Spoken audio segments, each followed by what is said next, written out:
And good morning, good evening, good afternoon, wherever you are. Welcome to Dreamy Dreamland with Sensei Alba. Good morning, good evening, good afternoon, wherever you are. Welcome to Dreamy Dreamland with Sensei Alba. And everybody's talking about it.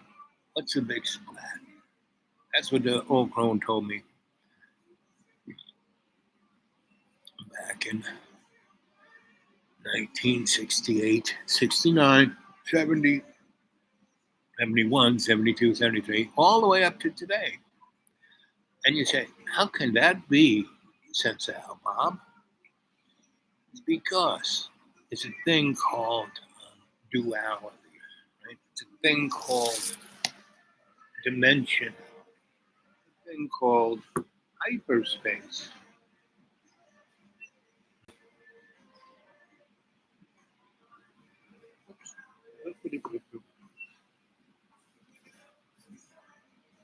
Overdue.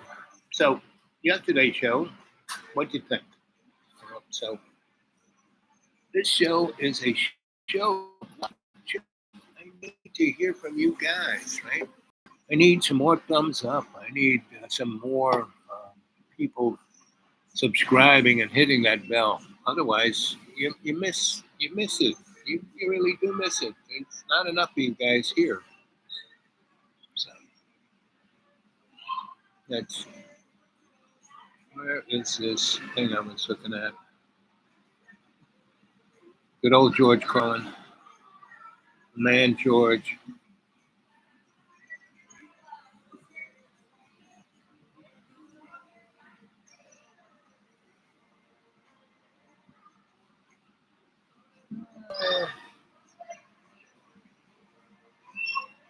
Yes, scary truth about the quantum realm. Here you go. This is the ultimate electric screwdriver set. It combines all the best features of every hot screwdriver I've used. Any contact with each other for the first 39 years of their life. The first of many coincidences happened shortly after they were adopted, when both of their new families named them James. The whole idea behind quantum entanglement, something that was proposed by Albert Einstein in the 1930s, which he literally called spooky action at a distance, but wasn't actually proven until 2022. The easiest way to understand quantum entanglement is the story of the Jim twins, except it's happening all of the time at this subatomic level, where you can separate these two entangled particles by huge distances, and they will still behave as one. At first, scientists were confused on how these particles were able to transfer information faster than the speed of light, but what they realized is that these particles weren't communicating with each other at all. They were operating as one single unit that was separated physically, but connected on a higher plane. Or lower, I guess. I told you it was going to get weird. Spooky fact number 2 about the real-life quantum world is that every outcome of any given situation exists until someone is around to observe it. So what I mean by that is if you were Ant-Man and you got stuck in the quantum realm and you flipped a coin, something really interesting would happen. In the real world, there are 2 possible outcomes. The coin lands on heads or the coin lands on tails. But in the quantum world, the coin is in a state called quantum superposition, where it has technically landed on both heads and tails, and it's not going to choose one side or the other until you observe it for yourself. A popular thought experiment used to help grasp this is Schrodinger's cat, a theoretical situation where you place a cat inside of a box with a vat of poison. There's a 50% chance the cat has gotten into the poison and died, but until you open the box and look for yourself, the cat is technically both alive and dead. In the quantum realm, everything exists in possibilities, and it isn't until you check for yourself where the true fate of the cat is determined. In other words, the very act of observing something at the quantum level causes reality to determine the direction it's going in up until it's observed. So that's kind of what the old crone told me. That everything is happening all at the same time, and there's a potential of every outcome at any moment of the time, and that the thing that really counts is your observation of it and your conscious intent on what your option and your observation is. And what does that mean? Anybody? How about UAI? Do you have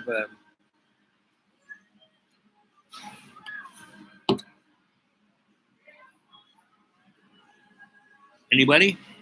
So,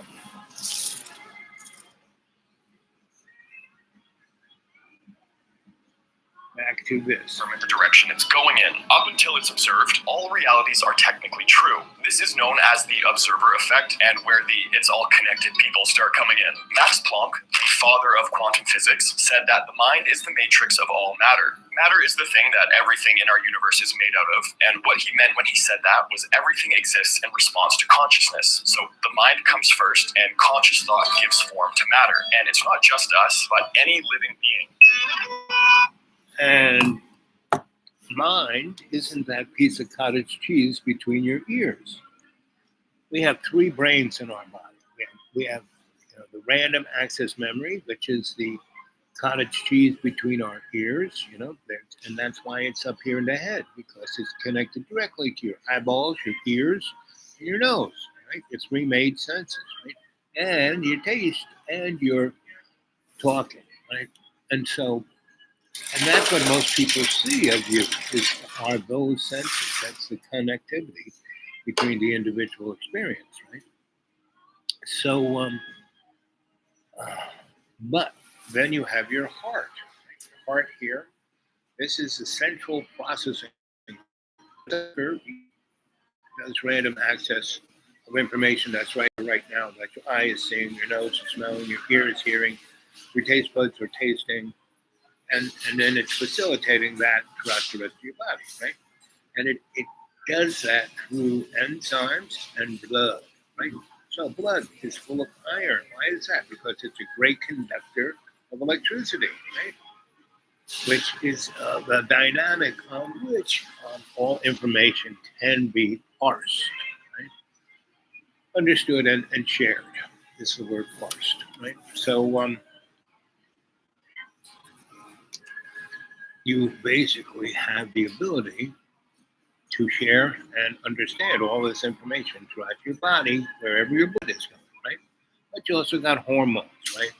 And you also got enzymes, and you got a whole bunch of other that most people don't understand. You have 9 pneumatic systems in your body, and whenever you have your fascia, your bones, and within the dynamics of the organs, there are other systems passing enzymes and hormones and other chemicals and information throughout your whole body, right? And and pain is one of them. So, have been pretty much, I've survived so many close calls with death. Death is my good buddy, right? When I was born, I was, being strangled by mother's umbilical cord. That's a little baby, and that's what made you blue. That's what a blue baby is. You're being strangled by your mother's umbilical cord, and most babies die of that. But Dr. Black, who is a smallish woman, and in the 1950s, there weren't too many women doctors. Well, she was the Albert Einstein of birth, and birth of a mother and child in trauma, right? So there's no more trauma than getting strangled by your mother's umbilical cord, right? And these morons, doctors, who were like, had cigarettes in their mouth. My mom had a cigarette and a cocktail in her hand in a hospital, and they were trying to pull me out with salad tongs, and it wasn't. I was just, they're about to pop my head off like a tick, right? But Dr. Black came in, saw what was going. She kicked this one doctor in the leg. He went down like a sack of potatoes. She put a box up there and shoved me back into my mother, and then stuck a little mask on her with nitrous oxygen and oxygen, right? And so nitrous oxide is a great chemical to promote the lowering of cortisol and adrenaline, and you start to laugh, right? The thing that can heal all things is humor. So, and then it also is it enables oxygen to be force fed. It's like, why do I have nitrous oxide in an engine? When you want to go faster, you hit that button, right? And that's because it's shooting nitrous oxide, and it forces the oxygen that's in that carburetor to be infused into the gasoline more than just what the carburetor normally does. So that is what it does in your body, right? So Dr. Black stuck me back into my mother's womb and put my mom on nitrous oxide and oxygen. And then she put her hands in there because they were little and basically untied me from my mother's umbilical and let me in, the easy bake oven for an hour or two, and because everything relaxed, everything went, didn't hurt anymore. Everything was fine, right? And then I just slid out into Dr. Black's arms, right? And then for the next 10 years, Dr. Black always kind of saved my life because after being strangled, my esophagus wasn't the best, and I always kind of got ek, the word ek or feh, feh. You know what feh is? Um, um, it's let's see, I can bring this up quickly.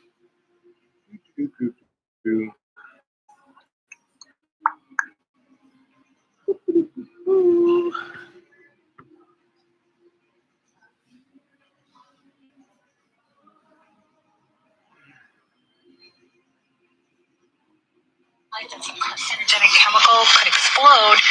So Ohio's governor and the East Palestine fire chief approved the rail company's plan to vent it from the cars and burn it. But then that operation led to an explosion and a huge chemical plume that spread contamination throughout this community.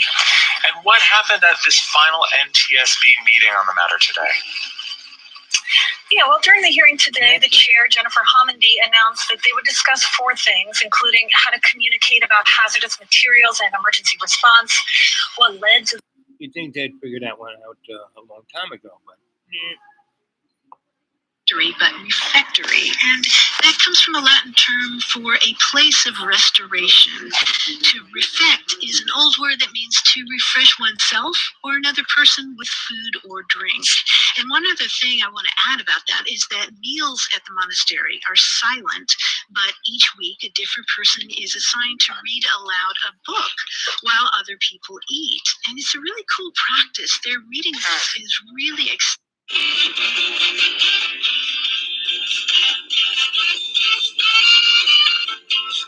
doing it, right? Their color is just not there. The leaves are fine, the size is fine, everything about them seems healthy and fine, and they are growing flowers. Right. But the flowers themselves are just so pale and sickly looking. Is geographical happiness real? It ain't clear. But happiness is, man, it ain't here. So come on, let's go up the road away.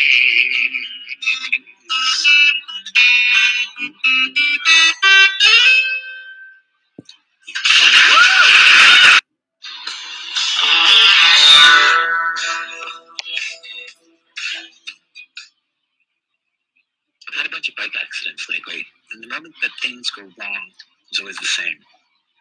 These accidents happen during my morning commute, and they always happen when it rains. I have this very light bicycle I got, and when it rains, something about this bike on the city streets. Did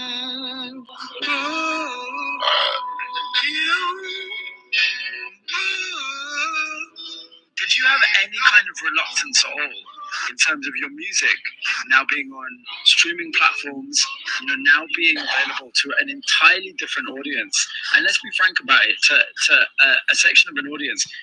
You and hire candidates, all from station after a short break.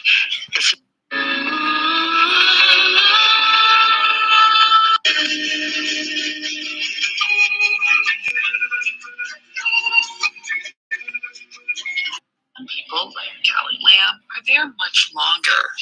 Alex Kaistura of the Prison Policy Initiative says that's a problem. Prisons are made to be a longer term incarceration.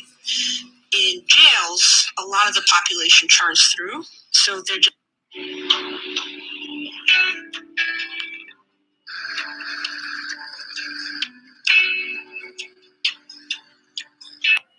We have more people incarcerated per capita than any other country on the planet.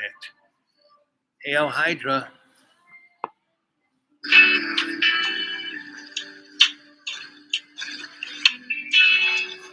It doesn't matter whether Donnie wins or Chumpy wins. We're going to have our own Gaza Strip along our southern border, right? 800 miles long. The Gaza Strip is only 6 miles long and about 2 miles wide, and it's got 2 million people, right? So we're going to have our own Gaza Strip. It's going to be 800 miles long and 20 miles wide, right? And it's going to be about 10 miles into Mexico and 10 miles into the United States, right? And there's going to be factories and boxes that people will live in, and it will be something out of Blade Runner. Oh. Or there was Gattaca, I think. It's going to be a dystopian thing. And there's going to be 20 to 30 million people there, right? And there's going to be able to administer this, how to sieve out 20, 30 million people in the 350 million that are in the United States. Basically, everyone's face is going to have to be on AI's bucket list, right? And there won't be any cash, and no one can get paid under the table, right? And everyone will have to have one of these with them at all times, which will locate their presence and listen to everything they say and videotape everything they're doing. And it will be your wallet, per se, right? You know how you can tap your credit card, you don't have to put the chip in anymore or swipe the little strippy strip. You can just kind of wave it like a magic wand over the screen, right? Well, that's what your face is going to be, right? And that's what this is going to be, right?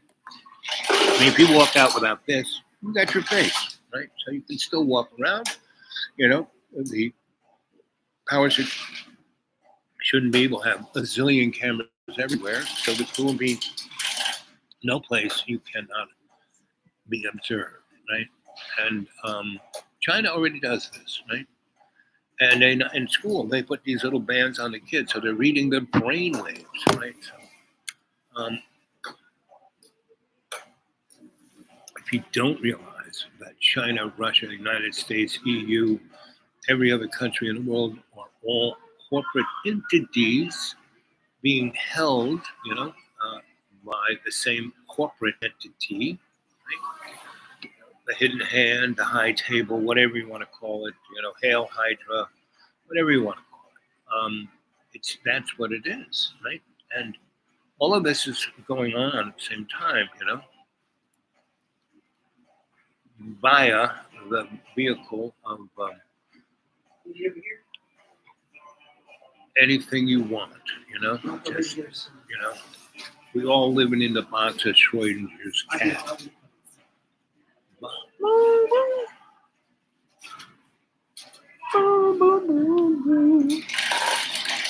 Anyway, 18 minutes and 37 seconds, and nobody's listening, or I want you guys to make comments.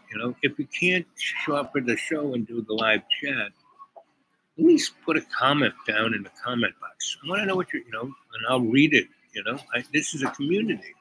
Only way we're getting out of this thing is by being a community, right? It's not by being an A-lister individual, right?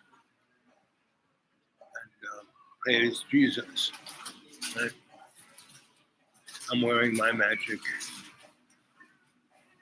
I made this years ago. It's my electric cross. Electricians. These are nails. And I wound with copper on it. Anyway.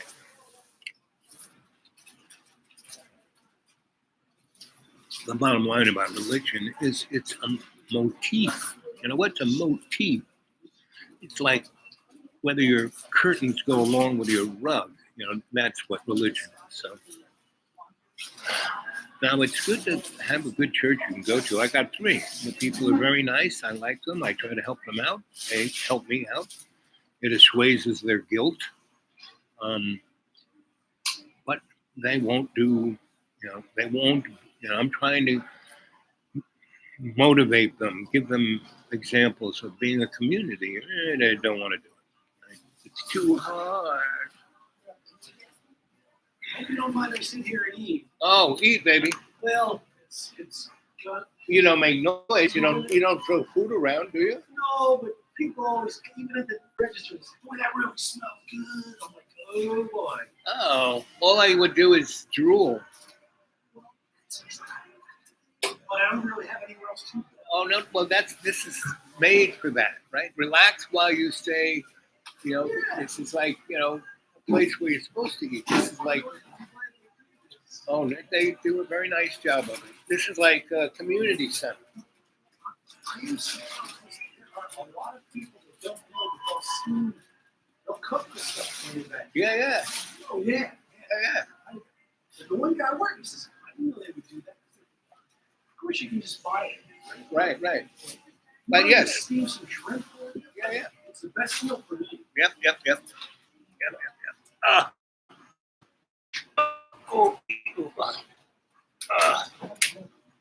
Oh. So did you grow up here? Where'd you grow up? Canadian, but I've traveled. I've lived everywhere. Oh, that a boy. What part of Canada? Not too far from White Lake, but either way, no, I've lived. Just can't afford it. You got too many people.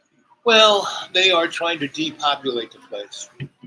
Well, They're doing a good job. They're doing a good job. They're burning everything down to the ground. I was thinking the claws. Well, they're doing a good job of burning Canada down too. The fires they had last year were pretty extraordinary, especially if you watch them from space on satellite. Right? The ones that were they the ones?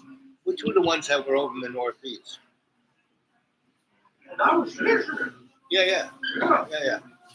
And that all the smoke came all the way down to New York City, which is an impossibility. That also happened this.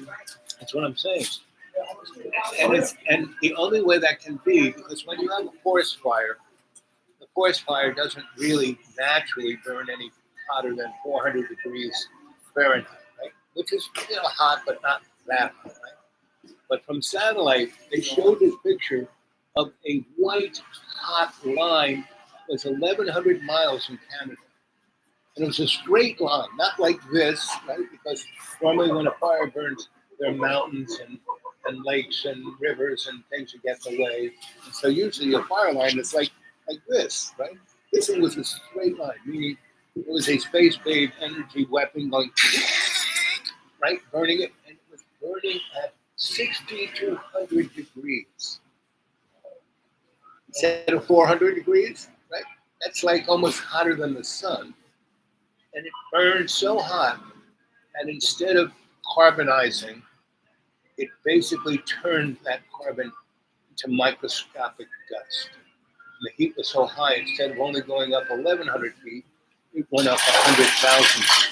So it hit the jet stream. That's how that smoke got from Canada to New York City. But normally, not going to happen. So things like that are going on. And when you start digging a little deeper than just what you see on news or whatever, it's called common sense. This is a little bit more in common. I'm sure a lot of people know this.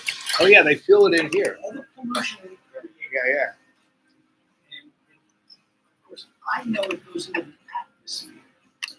Will that then dissipate into actually space? Right. Or is No. it trapped in our atmosphere? It goes into the deep ground, and it goes into our drinking water. Even the stuff that goes up. Yeah.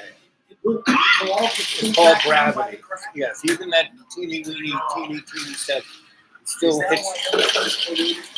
Gets pulled back in? Well, not only that, things like Teflon, the space age material that they understood, put out on the market in 1962. Back in 1947, when they invented it, they realized it was going to cause cancer. But the profit was well, right?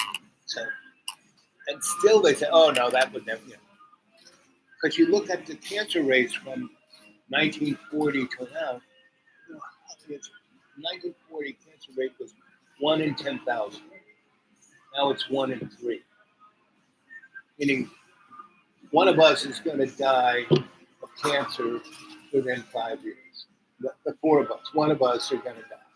Probably me, because I've already died a number of times.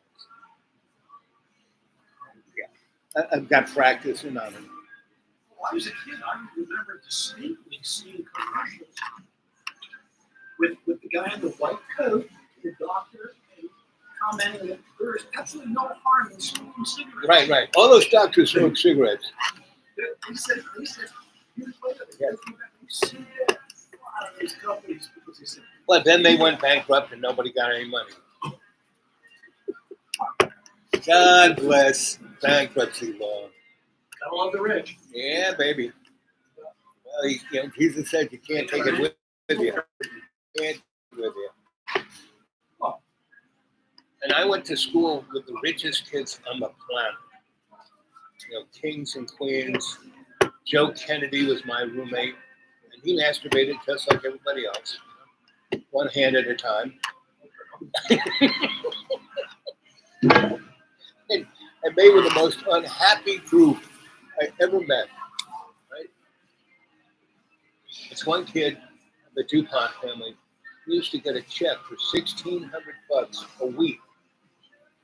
And I saw him crying in the room, ripping this piece of paper up, right? And throwing it in the garbage pail. Then he walked out in and I went and got the garbage pail, put it on my desk, put the check back together. It was for $1,600. I said, why did you do this? Why don't you just sign it over to me? And my parents gave me zip, which was okay. Actually, it was better that I got zip. Motivated me in many ways. And so, yeah, it's... So did you ever hear of Schrodinger's cat? It's a physicist, right? One of the Manhattan boys. And he was a real Nazi. And most of the guys working on that stuff were Nazis. And anyway, like Murder von Braun, the good Nazi. That guy was...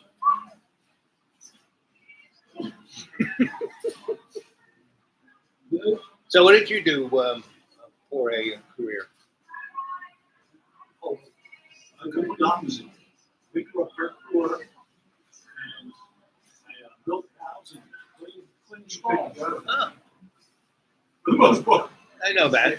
When I was in the Catholic seminary, you got punished. We don't. You didn't own anything. No, we didn't have a farm. So I found cows to be like big dogs. I mean, they were friendly, they were sweet, they really responded positively to affection. I mean, they didn't go after a ball or pick up a stick, but they loved it when you brushed them off or rubbed their ears. Or you never related to cows that way. No, I was pretty much in the barn when they. It always amazes me to this day. Huh? They tell me cows have a biorhythm. They know. Oh yeah. How did they know they're coming out of the fields? They're out there. Well, the ones getting milk, their tits are all full. They want to be milked, man.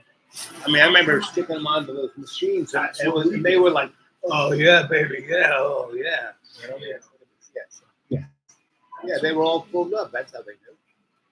So, did you work on farms your whole life? So, how'd you get to Boone?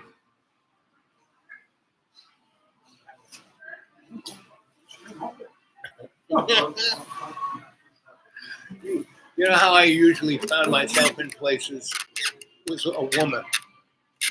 I usually found myself in a place because of a woman.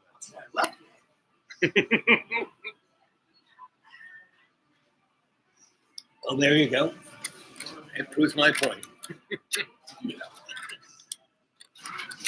So, did you speak French? No. When did you I graduate? learned to fish. When did you? Were you living near indigenous people? No.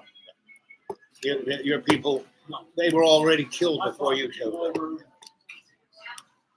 No, because there were still some up there, and some of them still worked as fishing guides. Uh-huh.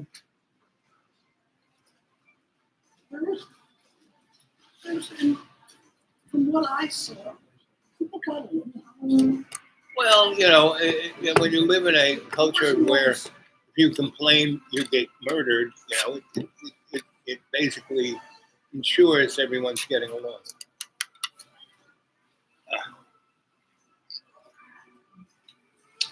So how long you lived here? I've been traveling my whole life. Oh, so but how long you been in Boone? I've been coming up here. 5, 6 years.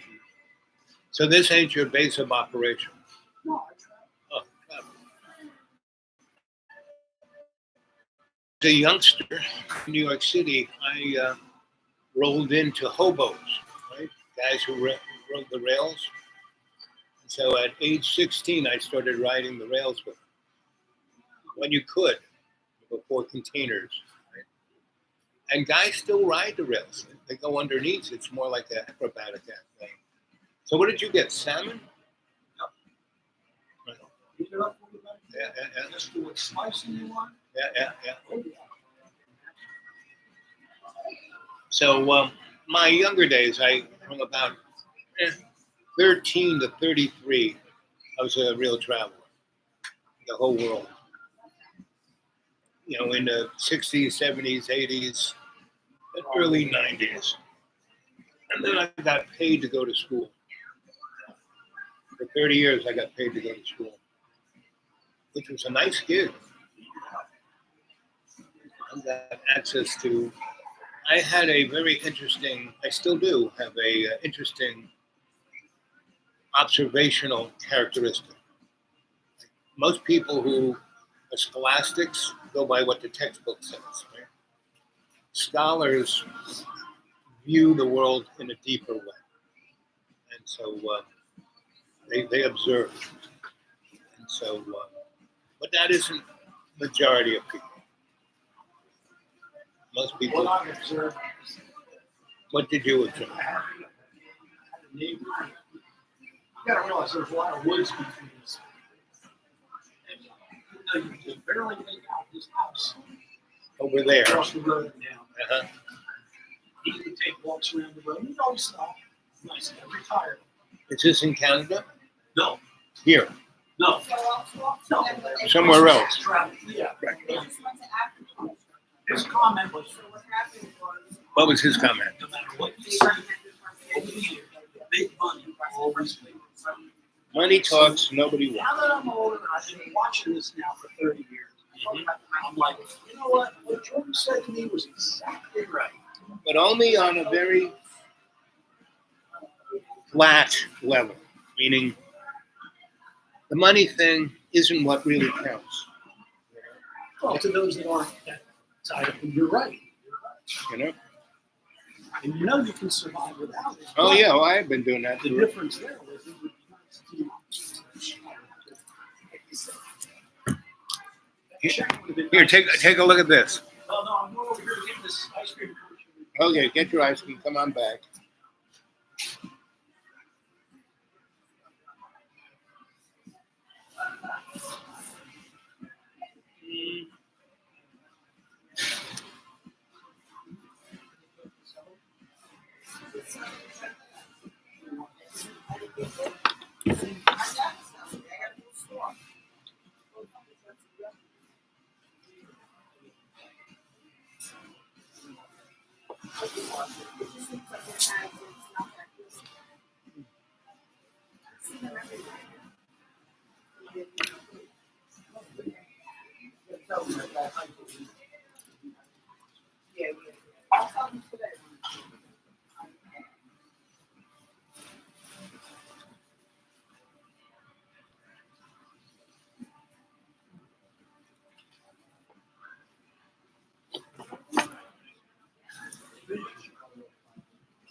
You know, they're doing free ice cream over there. Where?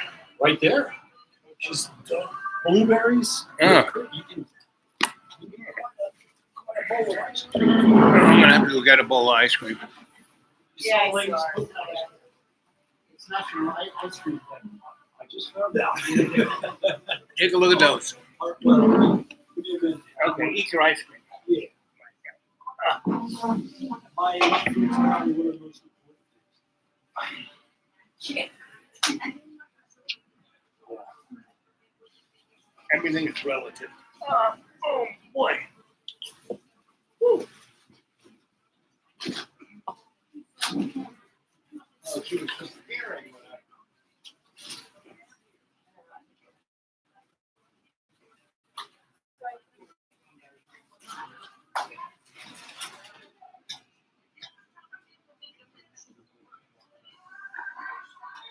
Hey, I'm sorry. I didn't know this guy was going to not stop talking.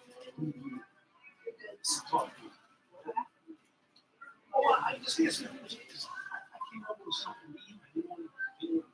So I just he commented about his around. And he stopped talking. Probably wrong.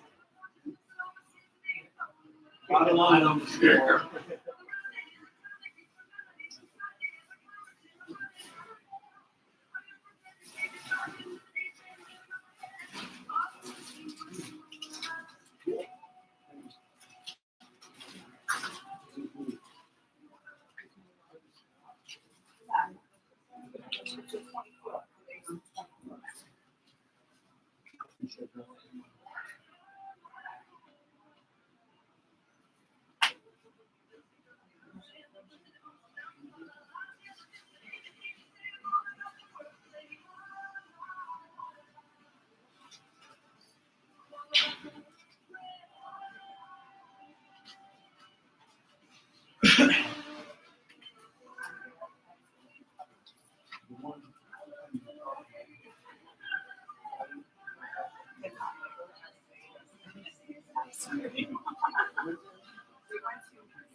And they recommended for their fit event like the 4 different for her they recommended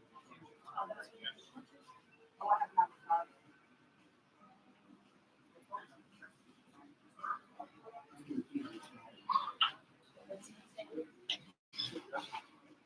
Yeah, it is really good. Yeah. A buy for you know where you go around.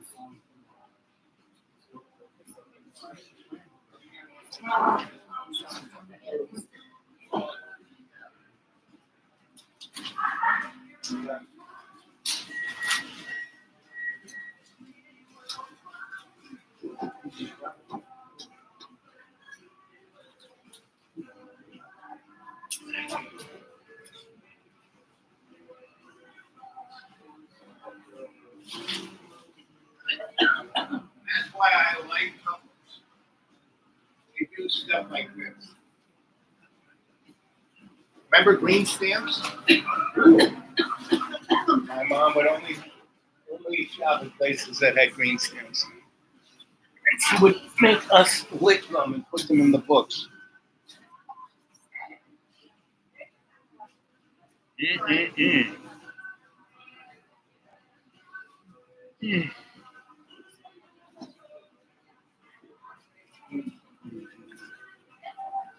So the guys I met who were travelers were either economists,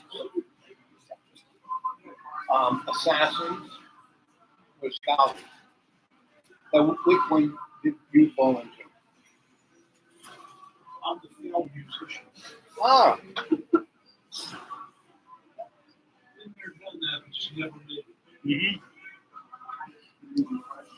a songwriter. Did you write songs? Never did. Yeah, oh yeah. Well, to succeed at that, you have to have two things, three things. Be in the right place at the right time, which is the number one, most important thing. Number two, you got to stick at it. And every musician who was really made it big, like the Beatles, they were just a garage band. The only guy in the band who was really a professional was Ringo. George and Paul and John, they went to school together in high school and they knew each other and they just played in the garage. They didn't but Ringo was actually a thing, and his manager got him the gig in Germany for 3 years.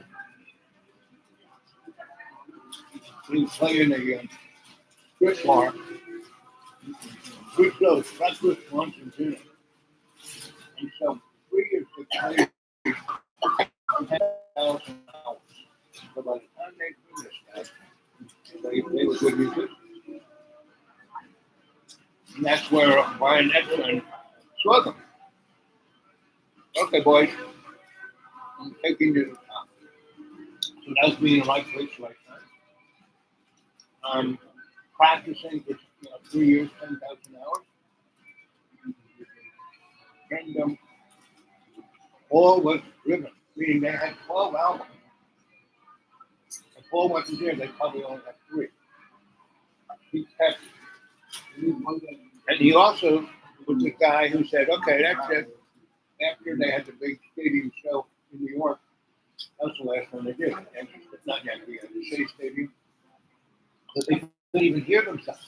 So they said, screw this. So they spent the rest of the time in the studio. They just made records. So that was all timing, practice, never giving up, keeping at it. So here, this is what I used to do. I gotta run. I'll let you. So Just tell me. Yeah. So that's, I used to put together rock and roll shows, festivals. Big ones, like 40,000 people. And that was the one we built from scratch. And that's my card. So take that card, you can get it better than me. I have a nice YouTube channel, you might find it.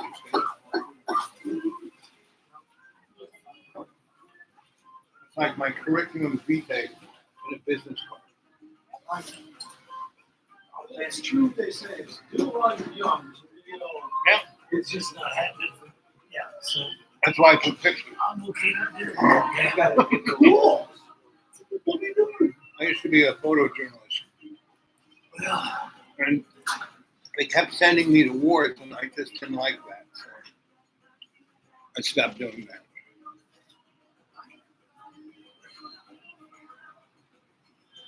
Well, you're a good pretty citizen. good. The salmon and the ice cream, that was excellent. Hey, nice talking to you.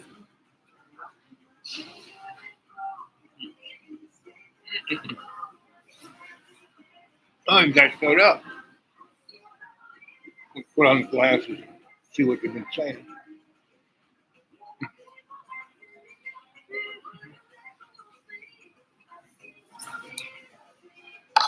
Can't read with those.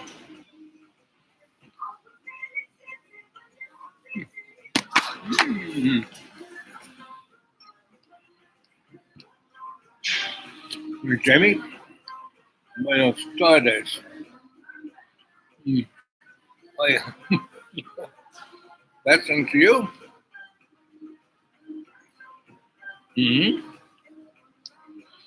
You men are well.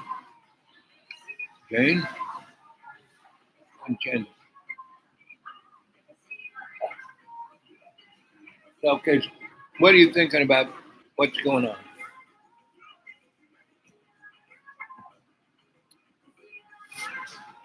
Free ice cream. From Publix.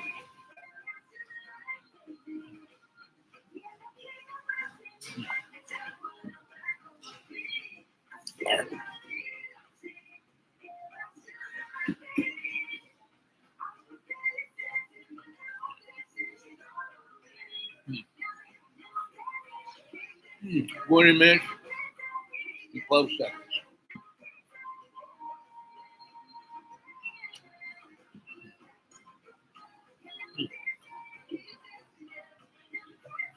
Well, guys, don't forget to get your ice cream.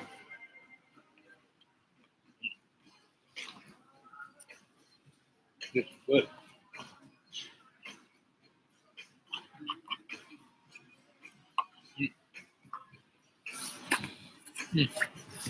Let's try.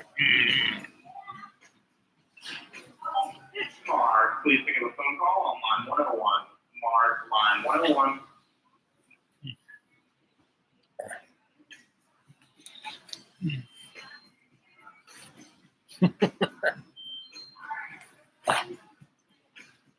So, in reality, things are, as Bill Clone said, it's all relative.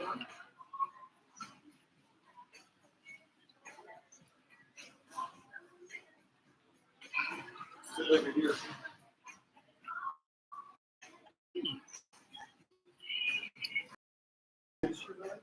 Well, How are you? you guys aren't smart enough to get ice cream? Not me. Yeah, he is already. Yeah.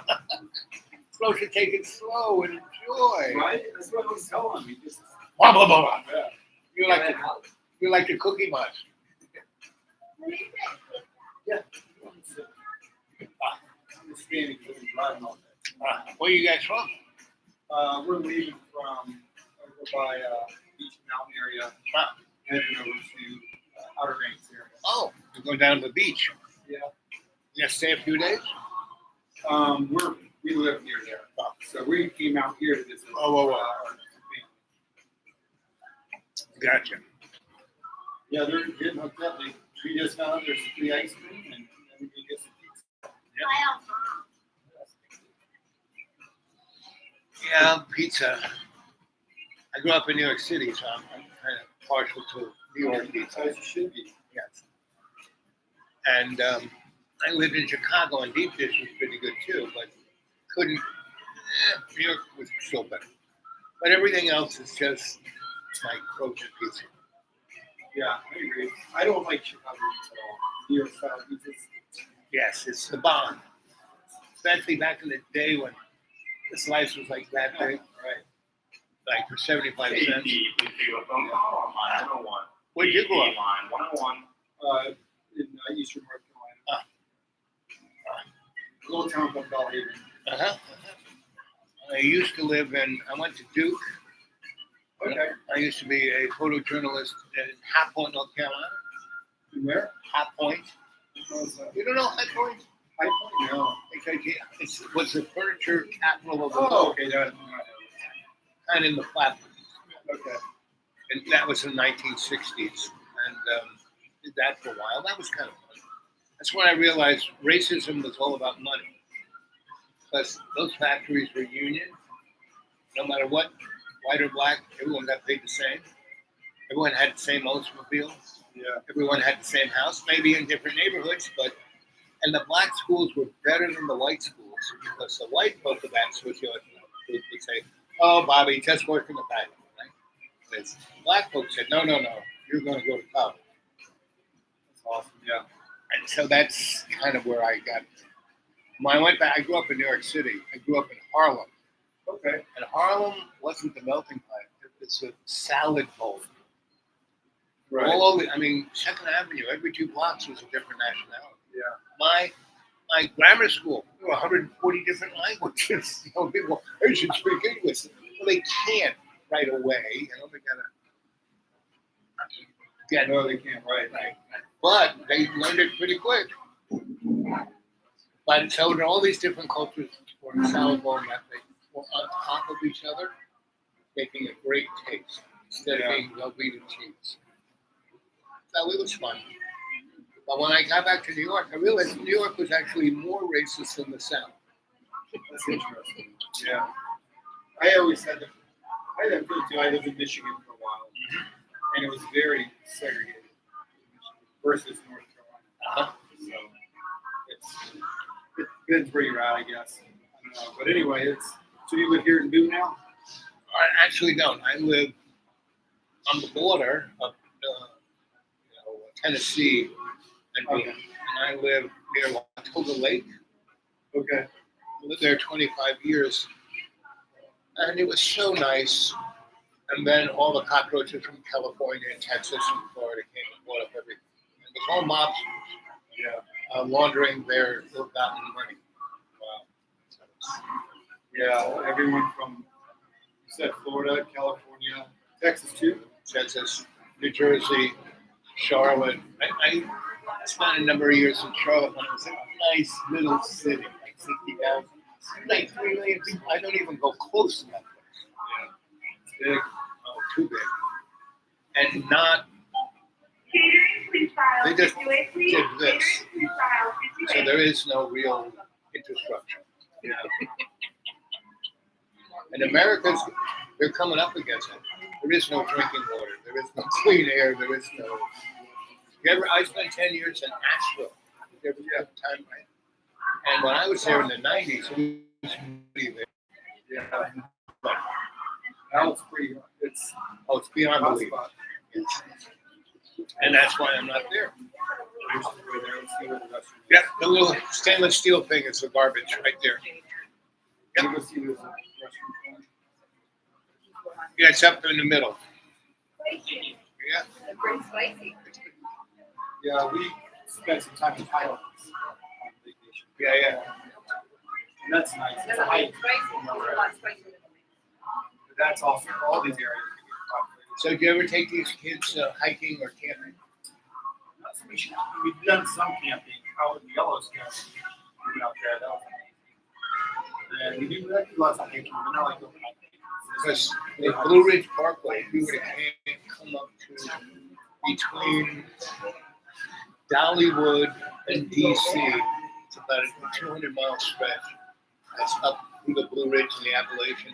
Amazing views, amazing everything. It's like a conga line of people. Yeah. And everyone shares.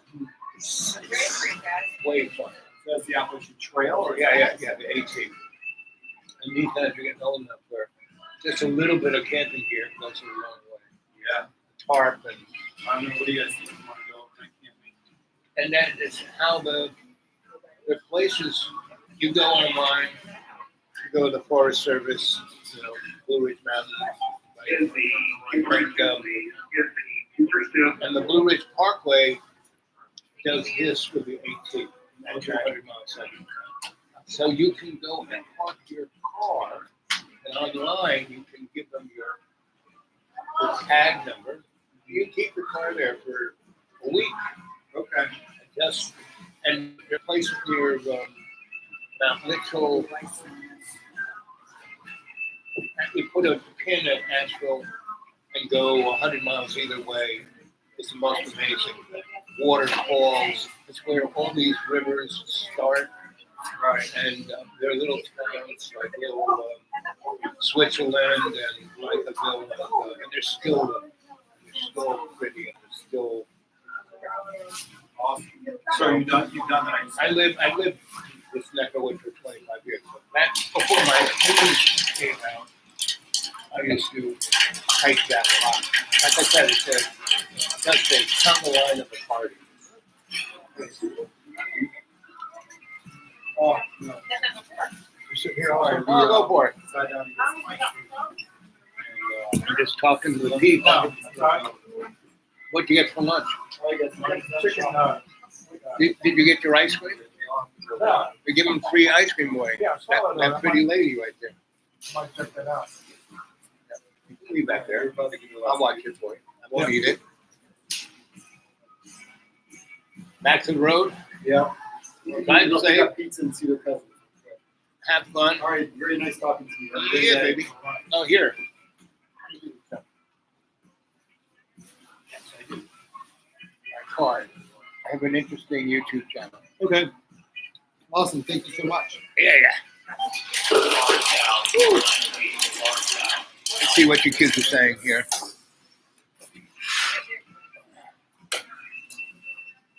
Oh, let's see.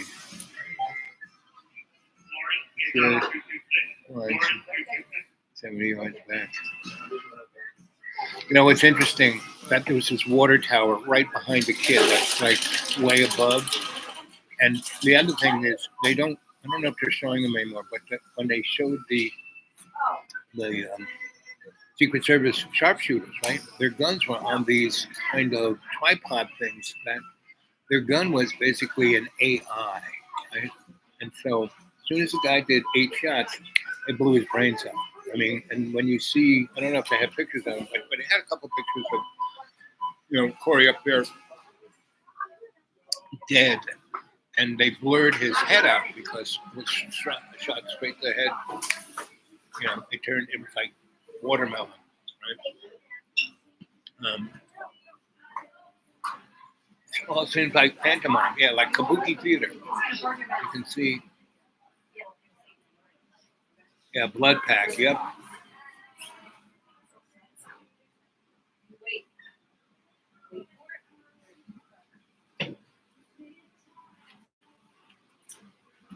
Bring the groceries, never have another undone.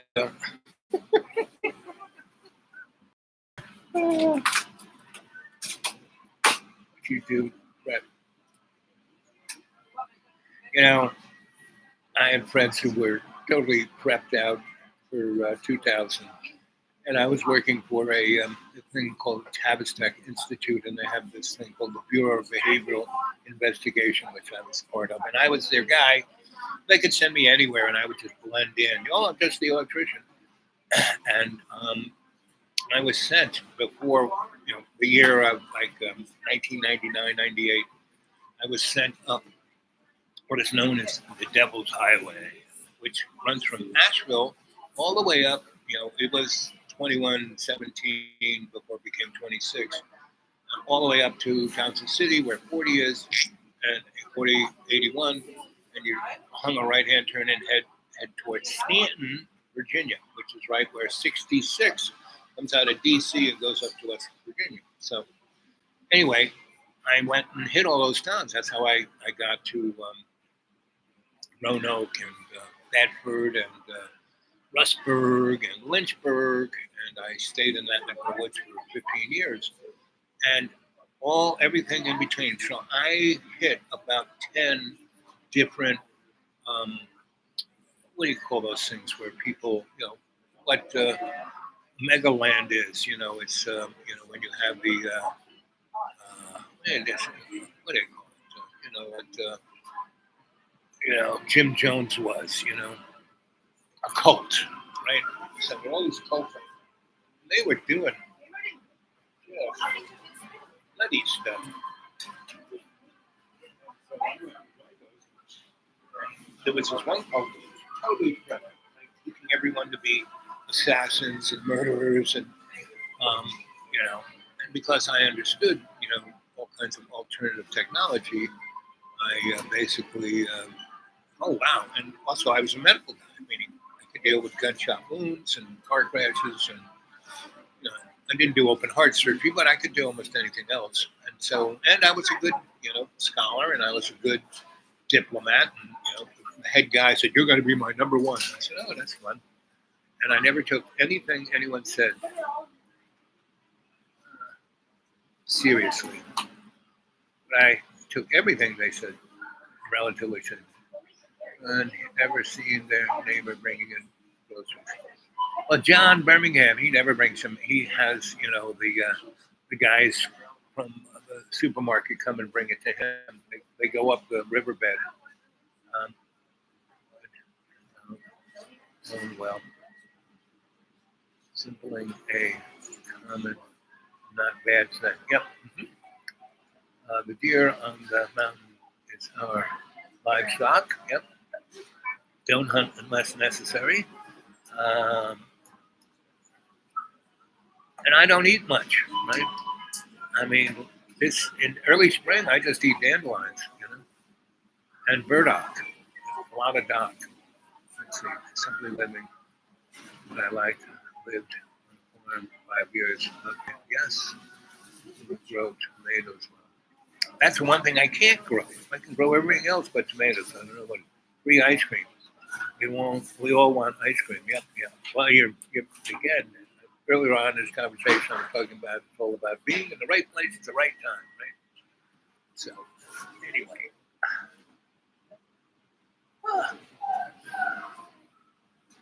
So, what time is it?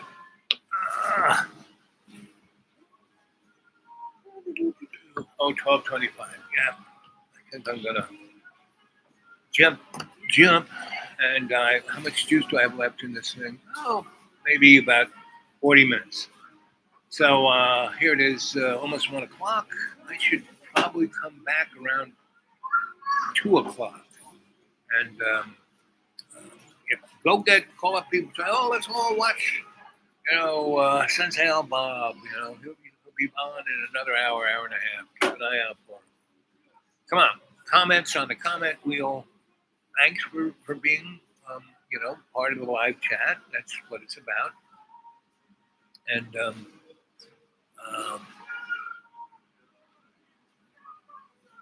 anything else? Guys, go and look at my past shows. Put them on thumb drives. Put them on CD-ROMs. So that's one thing that won't wear out.